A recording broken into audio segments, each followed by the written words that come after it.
Buenos días a todos.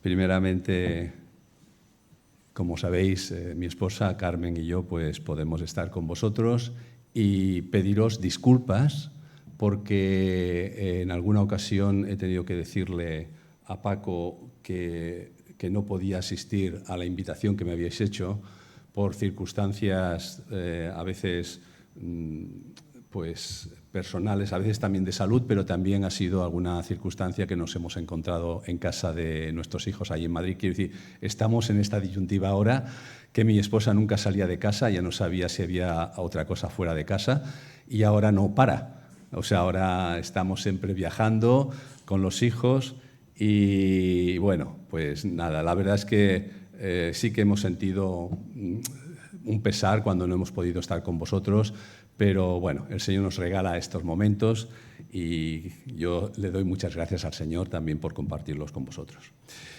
Estabais esta mañana, hoy hemos comentado algo con Manuel cuando hemos estado aquí, las circunstancias del mundo, cómo está cada vez todo y cómo un poco el culto ha ido este tiempo que hemos tenido aquí. A veces tenemos la sensación como si nos pasase como a David le pasó cuando era perseguido por el rey y a veces tenía que esconderse como en cuevas, ¿verdad?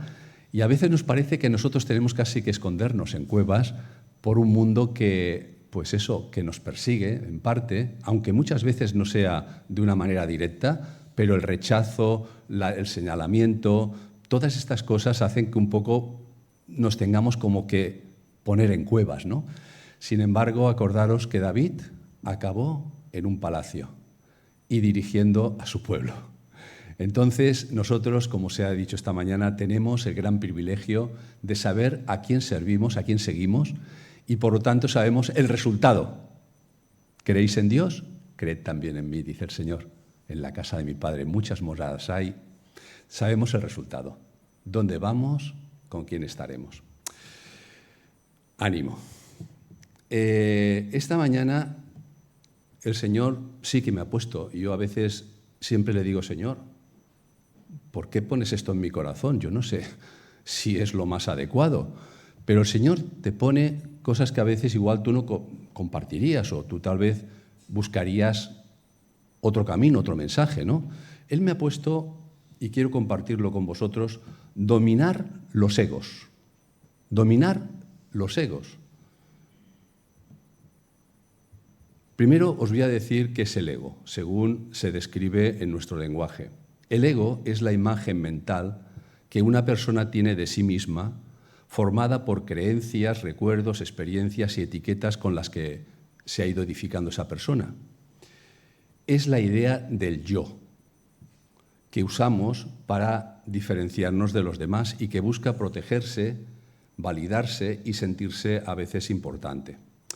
Esto es una definición que habla de que el ego debe ser administrado. Hay personas que dependen cómo administren ese ego, pues serán egocéntricos, serán personas infatuadas, personas que se creerán que están en una situación pues por encima de los demás, ¿verdad? Pero el ego no quiere decir, es el mecanismo que lo que hace es que nos ayuda a posicionarnos allí donde debemos de estar, allí donde es la realidad de nuestra propia existencia. En un sentido más popular o espiritual, el ego se asocia con el orgullo, la vanidad o la necesidad de tener la razón y puede generar conflictos, comparaciones y sufrimientos si se domina de una forma determinada.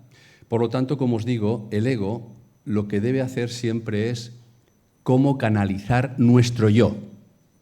Ahí es donde podemos afianzar algo que nos perjudica o nos beneficie. Por lo tanto, el ego es muy importante de cómo saber administrarlo. ¿Qué dice la Biblia al respecto?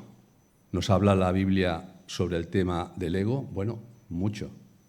La Biblia nos advierte muy contundentemente sobre el mal que nos puede hacer nuestro propio ego. Fijaros que Proverbios 3:7 dice: no seas sabio en tu propia opinión.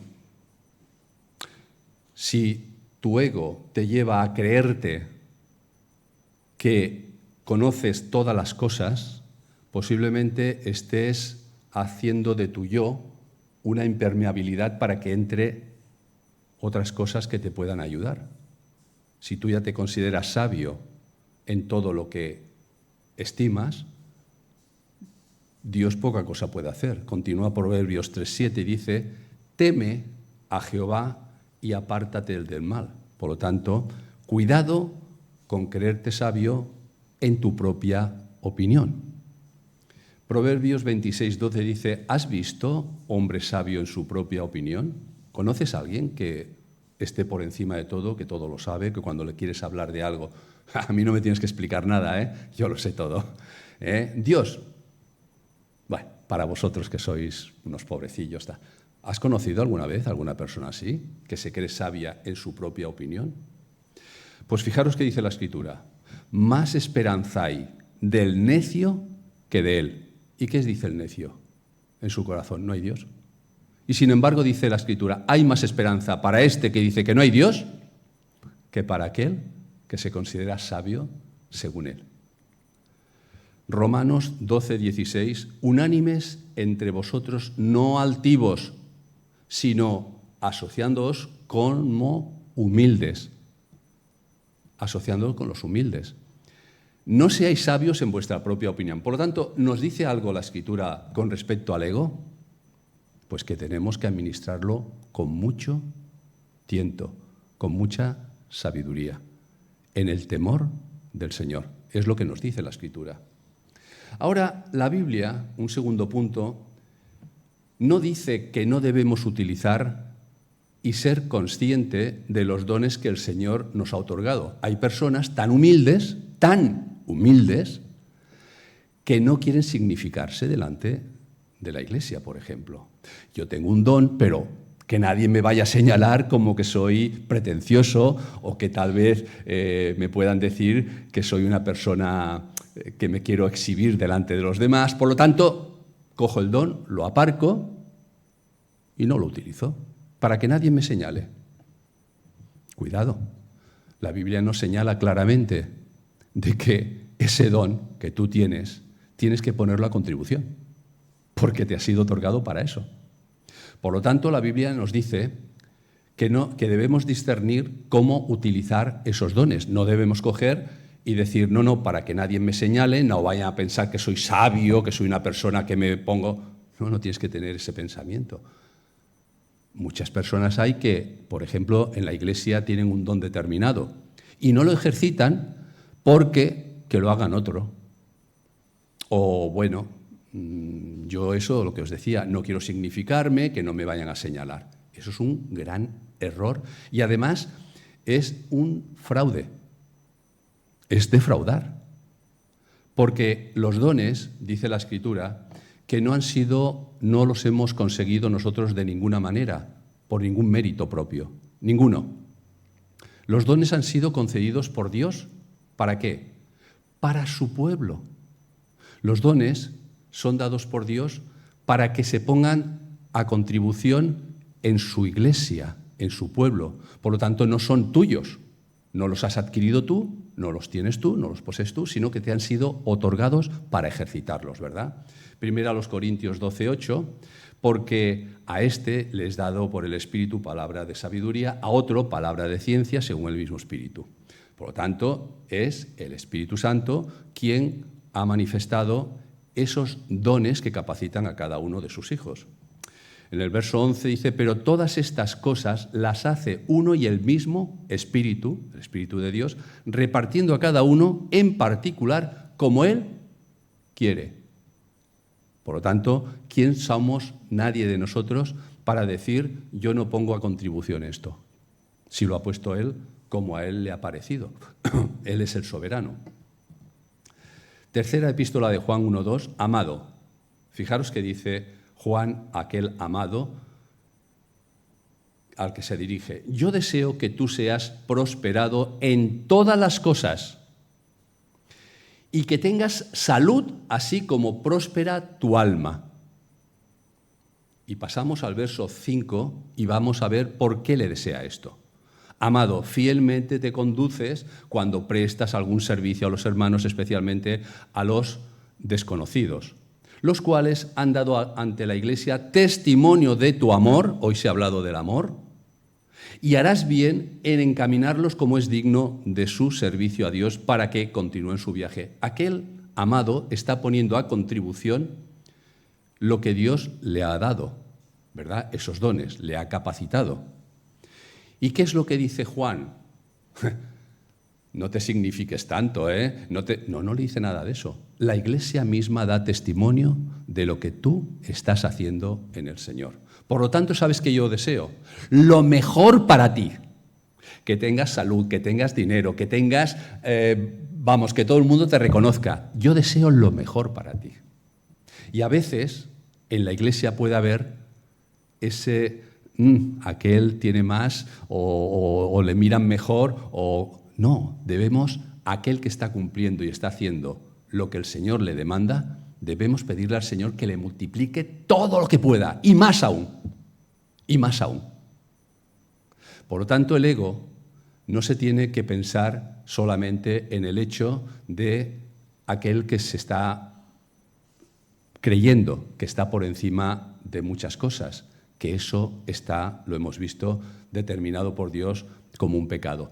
Pero no debemos tampoco excluir lo que Dios nos ha dado para ejercitarlo en la Iglesia.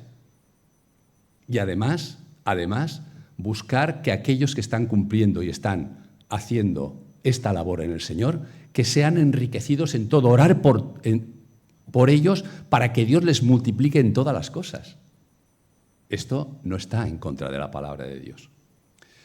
Ahora, es cierto, como tercer punto, que encontrar el equilibrio entre lo que somos y lo que nos ha sido otorgado, no podemos en realidad gestionarlo por nosotros mismos. Estamos incapacitados. Así de claro.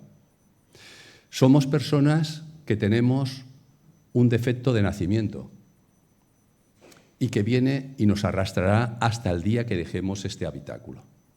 Por lo tanto, lo primero que tenemos que ser es conscientes de que por nosotros mismos no podemos administrar las glorias que el Señor ha puesto en nuestras vidas. Tenemos que ser conscientes.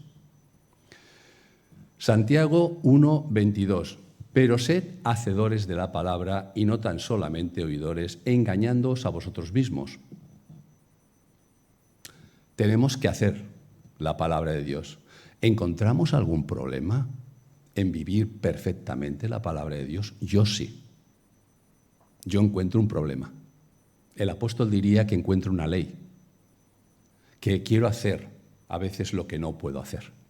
Encuentro esa ley en mí.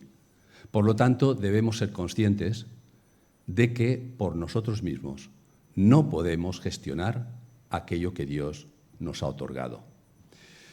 Continúa diciendo Santiago, hermano, por parte de María, de Jesús, que había visto desde su nacimiento la gloria de Dios delante de él. Y sin embargo, vemos por los evangelios que en algún momento él aún no creía, no había rendido su corazón.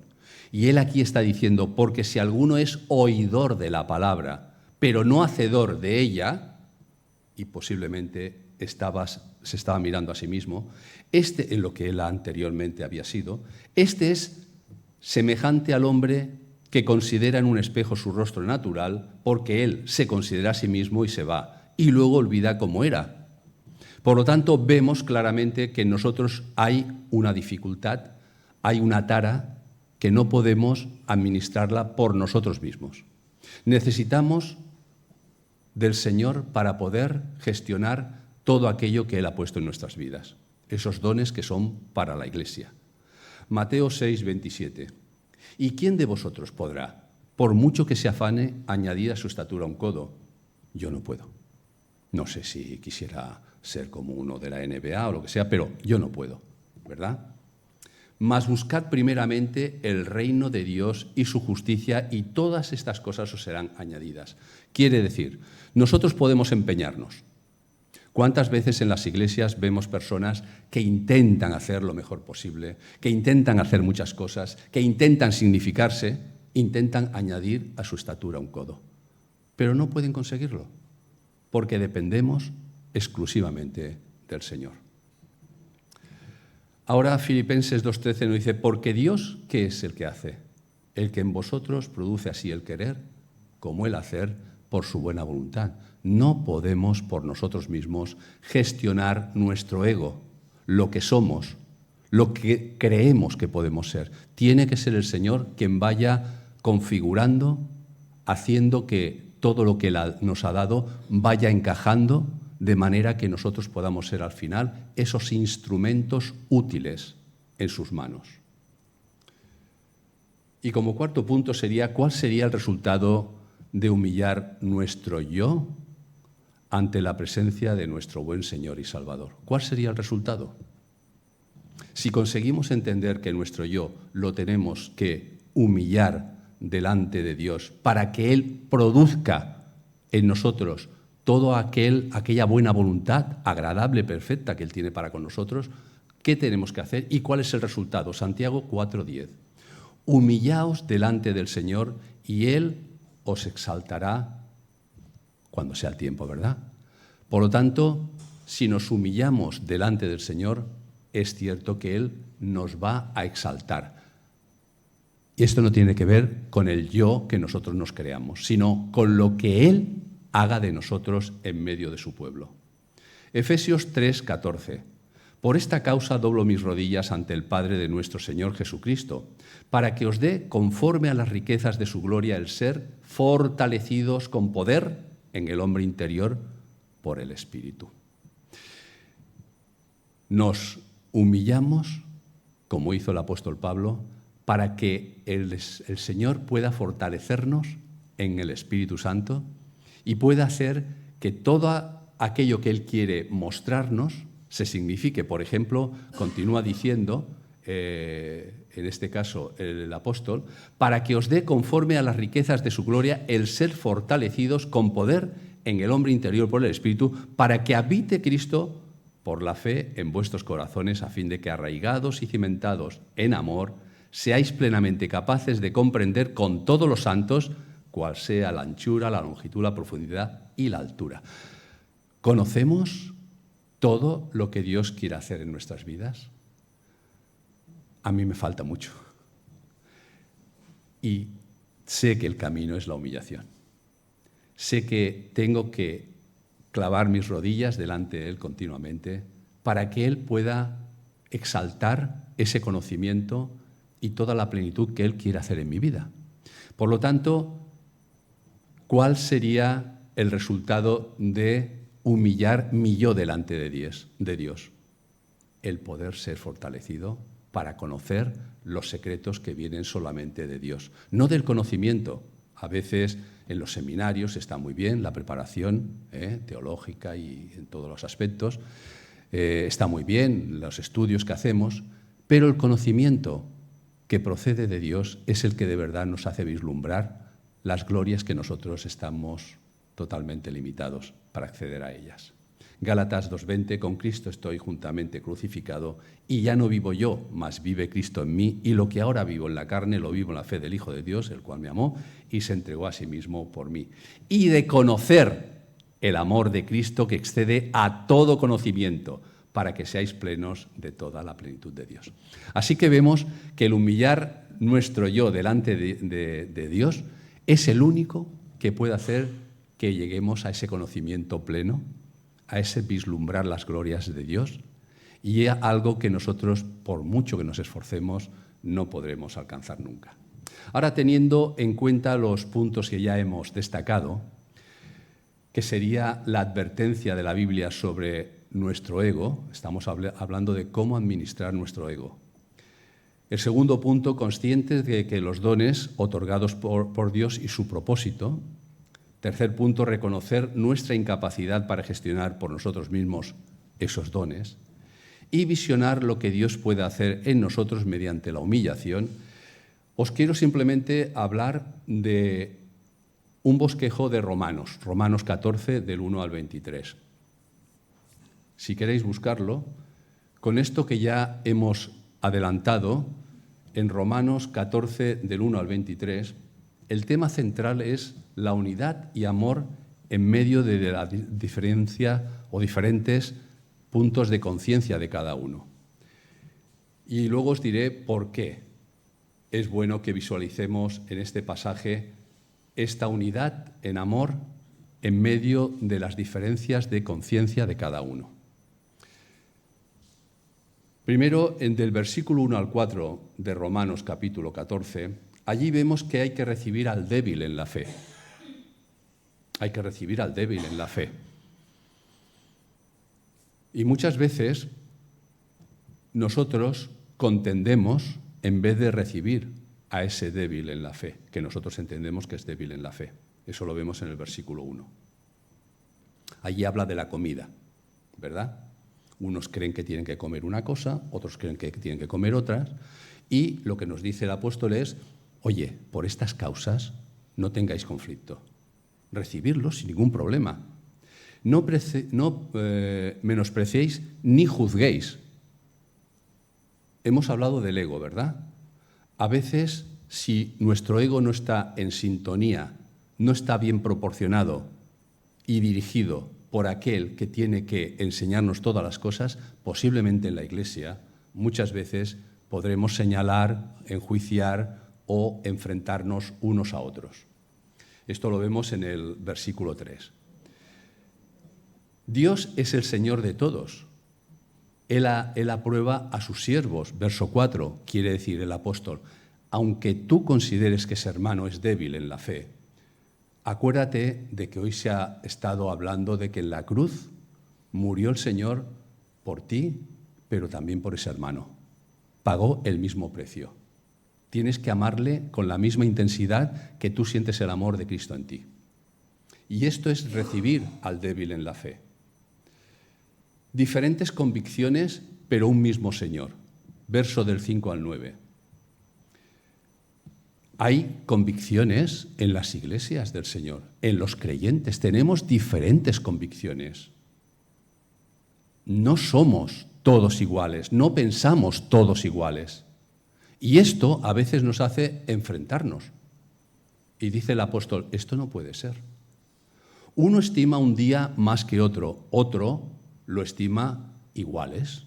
Tienen un devenir en su mente porque ha sido esta mente pues, llevada por religiosidad, por educación, a estimar unas cosas por encima de otras. Por ejemplo, ¿cuántos hermanos, y esto lo hemos vivido creo que todos, que se han convertido al Señor, convertidos, creyentes, hermanos en la fe, pero que cuando llegaba Semana Santa no comían carne? Esto lo hemos visto yo creo casi todos, yo al menos lo he visto. Y eran creyentes, nacidos de nuevo, pero en sus conceptos, en su mente, tenían el concepto de que en ese tiempo no había que comer carne. Bueno, pues, es que este es un hermano débil en la fe. Bien, será débil en esto. Pero tú no tienes ni que juzgarle, y mucho menos enfrentarte a él. En lo que él crea, es lo que está diciendo el apóstol. No debemos prejuzgar en este sentido. ¿Por qué? Porque hay distintas convicciones que no están dentro de lo que pueda atacar la doctrina. Cada uno debe estar plenamente convencido en su mente. Si tú estás convencido de que estás haciendo esto, nosotros nos hemos encontrado con hermanos que no bebían alcohol porque entendían que delante de Dios, pues eso era un pecado. Bueno, otros dicen, oye, no, hasta si te encuentras un poco mal, tómate alcohol, que dice Pablo que, oye, te vaya a sentar muy bien, que no sea mucho, pero un poquito para el estómago. Bueno, quiero decir, son convicciones, y si de verdad nuestro ego está bien administrado, no tendremos problemas en gestionar la comunión con los hermanos. Lo que hacemos, lo hacemos para el Señor, dice el verso 6. Vivimos o morimos, ¿para quién? Para nuestro Señor. Por lo tanto, cuidemos la iglesia que es del Señor con amor, ¿verdad? Y gestionando nuestro ego. Es que yo sé, es que a mí el Señor me ha dicho, es que yo he aprendido. Cuidado con el ego que esté en sumisión al Señor. Cristo murió y resucitó para ser Señor ¿de qué? De todos. Verso 9, de todos. De aquellos que tú consideras que son débiles, que pueden serlo. De hecho, todos nosotros, yo el primero, soy débil en muchas cosas. En muchas cosas. Y posiblemente alguno de nosotros también lo sea en algún aspecto. Evitar el juicio y el tropiezo, verso 10 al 13. No juzgar al hermano. Fijaros qué maravilla. Yo cuando llegaba a veces a casa del trabajo me encontraba que mi esposa me decía, hoy tienes que hablar con los niños o con uno, con dos o con los que sea, porque ha habido un problema, llegabas del trabajo cansado y ahora como a ver cómo gestiono esto, cómo tengo que hacer de juez, cómo tengo que... ¡Qué maravilla que el Señor me quita este aspecto! Yo no tengo que juzgar al hermano, el Señor lo juzgará. Yo tengo que ayudarle en amor y con todos los medios que el Señor me dé. Pero no tengo que juzgarlo, me lo quita el Señor. ¡Qué bueno, qué beneficio! No tengo que estar ahí. ¿Cómo voy a resolver este problema? Porque tú, yo lo he escuchado, tú te vas a condenar, estás condenado. Unas cosas que dices, pero bueno, ¿esto qué es? ¿Esto qué es? Todos compareceremos ante el tribunal de Cristo, todos. ¿Tenemos alguna falta? Pues para allí saldrá en el tribunal de Cristo, versos del 11 al 12. Determinación, no poner tropiezo ni obstáculo al hermano. Como este hermano es así, pues oye, pasamos tal o hacemos tal cosa. ¿Y cuántas veces se hace daño a los hermanos? Porque nosotros somos más inteligentes, más listos, ¿verdad? Y lo hacemos todo bien y nos creemos que estamos por encima. Cuidado, verso 13. Libertad en Cristo, sí, con amor. Versos 14 al 18. Nada es impuro en sí mismo, pero lo es para quien así lo considera. Si aquel hermano tiene la dificultad de entender que algo es impuro, pero no va contra la voluntad del Señor. Yo, por ejemplo, tengo mi yerno, una persona que se convirtió al Señor y hacía las oraciones, pues, a mi forma de entender, erróneamente. O sea, decía, lo digo así porque él decía en tu nombre y en el nombre de Jesús y en el de... Y yo le decía, bueno, al final hablamos del tema y yo le dije, bueno, es que Dios ha dado un nombre que es sobre todo nombre y en ese nombre, pero le expliqué, pero eso estuvimos mucho tiempo. Yo no fui y le decía, no ores porque estás orando mal. O no, es corregir en amor y en el tiempo cuando el Señor te da la posibilidad. ¿Tenemos libertad? Sí, en amor, para hacer las cosas. No destruir la obra de Dios por causa de la comida. Imaginaros, en todo el mundo tenemos hermanos en la fe que tienen convicciones en su mente, que unos comen perros, otros comen ratas y otros comen... A que nosotros esto nos dañaría. Bueno, por esta causa no juzguemos a nadie. Ellos están en esas situaciones y lo tienen asumido, pues gloria a Dios. De hecho, creo que el Señor nos dice, yo ya he purificado todo. Creo. Ahora, seguro que a nosotros no nos estaría bien que viniesen a ponernos según qué cosas porque nos harían daño en nuestro concepto, ¿verdad? Pero eso en amor en el Señor tenemos que intentar sobrellevarlo. Es lo que nos dice el apóstol. Y no enfrentarnos por eso. ¿Cómo comes esa porquería? Yo me acuerdo, misioneros norteamericanos que se les hace una paella con gambas y les da asco las gambas, bueno, en este caso, estos misioneros, porque eso era como una cosa abominable para ellos. Y dijimos, qué bien, tenemos más para nosotros. Pero me refiero que son conceptos. Por esto tenemos que enfrentarnos. Que no coman gambas. Oye, se lo están perdiendo ellos. Entonces, hay aspectos que nosotros le damos mucho énfasis y no lo tienen. Por eso esas convicciones, cuidado, tenemos en nuestro ego que saberlos situar para no hacer daño a la Iglesia. Porque eso sí que el Señor nos lo apunta continuamente. Es su Iglesia ganada por Él a un precio muy alto. Y eso nosotros tenemos que respetarlo, asumirlo y además a esa Iglesia tenemos que cuidarla. porque es del Señor. Servir así agrada a Dios y es aprobado por los hombres, verso 18. Ahora, los últimos versículos del 19 al 23 habla de buscar la paz y la edificación. Eso es un mandamiento de Dios. Eso sí es importante. Buscar la paz y la edificación de su pueblo entre los hermanos. Ahí tenemos la responsabilidad total. Si no administramos nuestro ego, ¿cómo lo vamos a hacer? Si yo estoy por encima de los demás, ¿cómo voy a bajarme y humillarme y querer ayudar a aquel hermano que siento que es nada? No podría hacerlo. Tengo que saber, como dice el verso 19, procurar lo que contribuye a la paz y a la mutua edificación los unos con los otros. Mejor abstenerse de lo que pueda hacer caer a otro. Yo me recuerdo, Felipe lo conocíais, Felipe Gea. Este hermano, cuando llegó del mundo, él había sido bebedor y ¿qué hizo? Dejó la bebida en el Señor. Y cuando comíamos o lo que sea, él no quería beber, porque era como un principio que él había asumido delante del Señor para identificarse con esa nueva criatura que él había hecho. ¿Qué hacíamos nosotros? Pues no bebíamos, por respeto a él. Y ya está, y no pasaba nada. Entonces, tenemos que saber buscar la paz y la edificación entre los creyentes cuando no se trata de un pecado, naturalmente. Así que una vez hemos visto esos 4 puntos que nos han hablado de cómo administrar nuestro ego, y hemos ido a un pasaje donde nos enseña que si no administramos nuestro ego, no podremos ser para el Señor instrumentos útiles que pueda utilizar en su iglesia. Vamos a ver entiendo yo, unas reflexiones que nos pueden hacer entender cómo esos egos tenemos que asumirlo conforme a la guía del Espíritu Santo.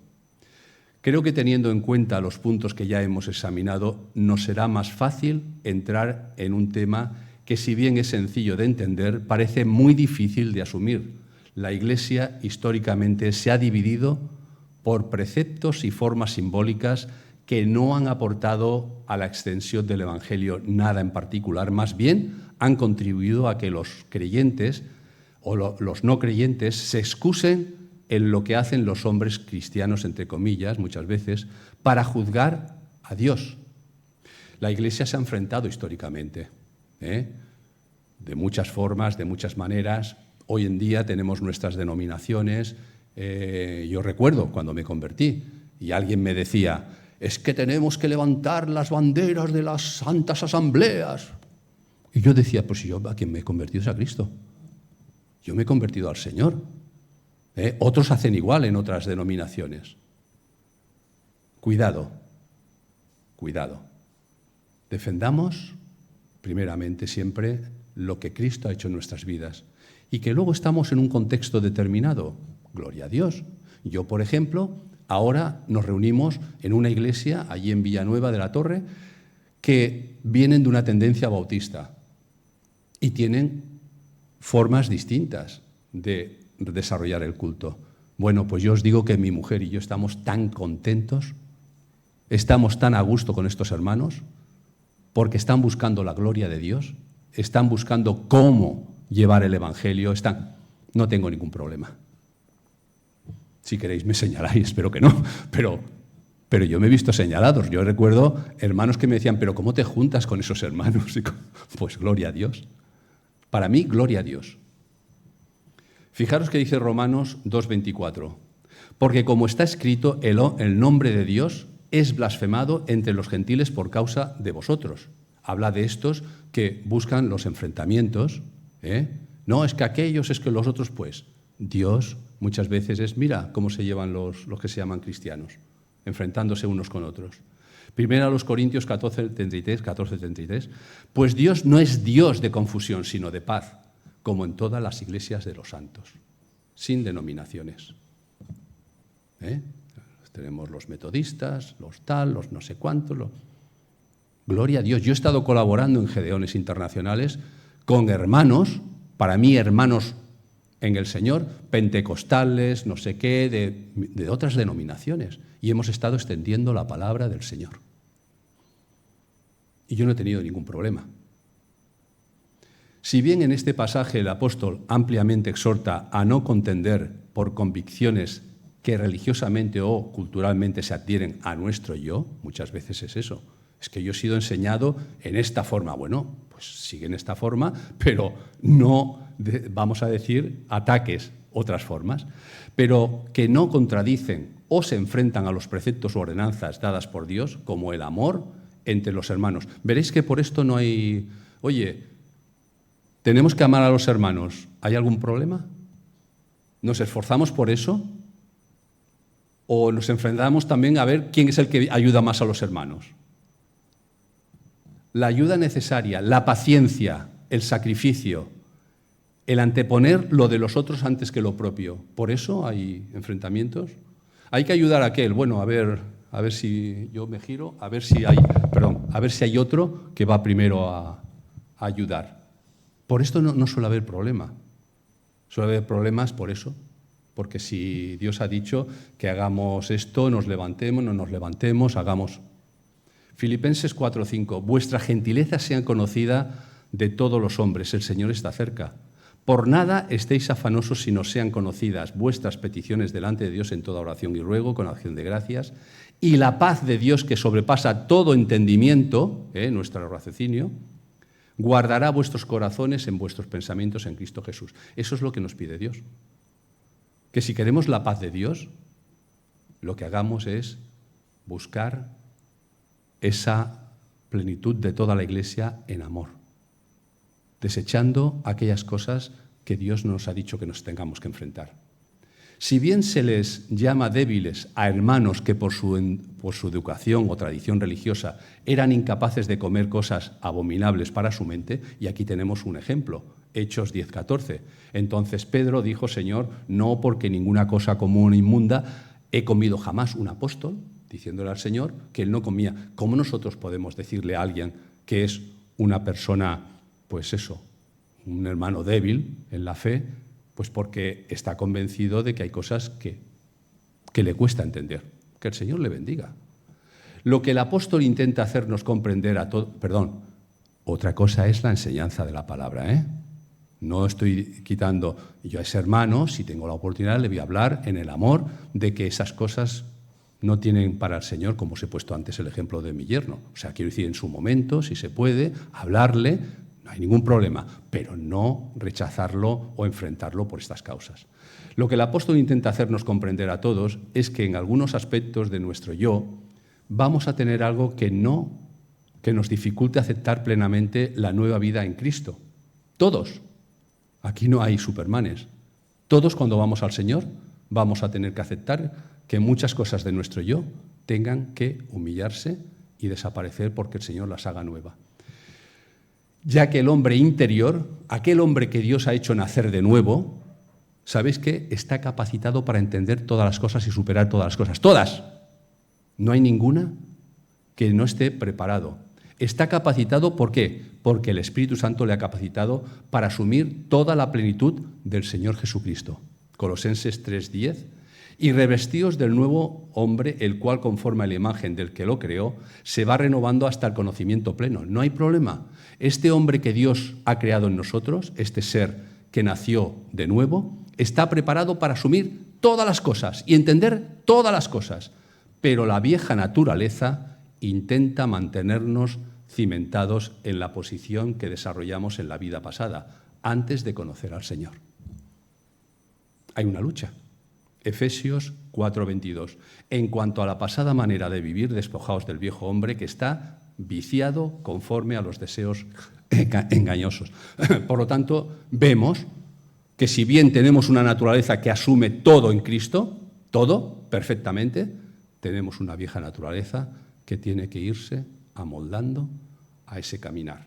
Lo cual quiere decir que la Iglesia del Señor Jesucristo está formada y está llena de personas que cada una, en distintas formas y maneras, pueden ser fuertes en haber alcanzado conocimiento y madurez en las cosas espirituales, lo cual nos hace fuerte en el Señor, pero que pueden arrastrar principios del viejo hombre que les hace débiles en el Señor. Así que todos podemos tener cosas fuertes en el Señor, pero también cosas débiles, aunque no seamos conscientes. Romanos 14:10. Pero tú, ¿por qué juzgas a tu hermano? O tú también, ¿por qué menosprecias a tu hermano? Porque todos compareceremos ante el tribunal de Cristo. Si sabemos y entendemos nuestra condición, nos costará más de juzgar al hermano. El llamado del Señor es a que consideremos a nuestro hermano superior a nosotros, ya que en muchas formas y maneras estos hermanos que pueden parecer débiles son muy fuertes en aspectos que nosotros podemos ser débiles. ¿Cuántos hermanos que a lo mejor no tienen la capacidad de enseñar o de predicar o de lo que sea, después son hermanos que nos dan ejemplo en su conducta, en su manera de obrar, en cómo son los que llevan la base de la Iglesia? Es como cuando vamos a un edificio, además el Señor nos compara así, nos dice que somos como piedras escogidas de esa cantera y Él ha ido poniendo en su Iglesia. Unos son cimientos, otros son paredes que vamos viendo y otros son piedras artesonadas que dicen, oh, qué bonitas, ¿verdad? Pues todas tienen su función en ese edificio. Y a lo mejor no miramos a las que son el fundamento, pero son las que consolidan y aguantan todo el edificio. Por lo tanto, cuidado con despreciar a nadie por ser débil. Filipenses 2:3. Nada hagáis por contienda o por vanagloria, antes bien con humildad, estimando cada uno a los demás como superiores a sí mismo. La única manera de que la Iglesia del Señor pueda ser gloriosa, la única manera, Efesios 5:27, a fin de presentarla a sí mismo una iglesia gloriosa que no tuviese mancha ni arruga ni cosa semejante, sino que fuese santa y sin mancha, es que los miembros añadidos por el Señor añadía a su iglesia los que habían de ser salvos, siendo los escogidos imperfectos en sí mismo, todos vinimos de una manera imperfecta, todos. Efesios 2:8. Porque por gracia sois salvos por medio de la fe. Y esto no de vosotros, pues es un regalo de Dios. Ninguno de nosotros tenía la capacidad de venir por sí mismo. Entendamos y aceptemos nuestra incapacidad para regenerarnos espiritualmente por nosotros mismos y creer que a su vez podemos hacerlo con otros que en nuestra opinión son inferiores. Cuidado, la obra solamente la puede hacer el Señor. Proverbios 3:7. No seáis sabios, el mismo versículo que he utilizado al principio. No seáis sabios en vuestra propia opinión. Temed a Jehová y apártese o apártate del mal. Así que concluimos diciendo que nuestro ego nos acompañará hasta el día en que dejemos esta naturaleza caída. Cuidemos mucho de él, administremos nuestro ego, porque dependerá de ese cuidado a quién le daremos la gloria, si a nuestro yo o a nuestro Señor Jesucristo. Efesios 3:21, a Él sea gloria en la Iglesia, en Cristo Jesús, por todas las edades, por los siglos de los siglos. Amén. Que el Señor nos bendiga.